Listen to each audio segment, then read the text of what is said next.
good morning everyone কি খবৰ সকলোৰে আশা কৰোঁ সকলো ভালে আছে পিছে বহুত দিন যেহেতু ভিডিঅ'লৈ আহিব পৰাই নাই সেইকাৰণে আজি একেবাৰে সিম্পল ৰেচিপি এটা লৈ আহিছোঁ যিসকল অকলশৰীয়াকৈ থাকে আৰু খুব এটা টেষ্টি বস্তু এটা খাবলৈ মন যায় তেনেহ'লে তেওঁলোকে এই ৰেচিপিটো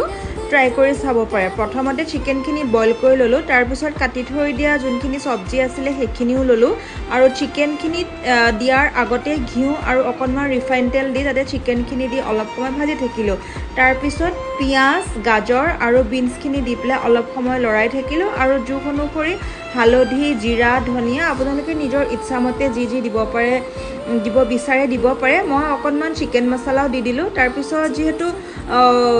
ধুই থৈ দিয়া চাউলখিনি আছিলে মই সেই চাউলখিনিও দিলোঁ তাৰপিছত মই অকণমান ফুল ৰুবলৈ গ'লোঁ আৰু তাৰপিছত দুটা চিটি বন্ধ হোৱাৰ পিছত মই পৰিৱেশন কৰিলোঁ আৰু এয়াই আজি আমাৰ দিনটোৰ থালিখন আছিলে খাই কিন্তু খুব ভাল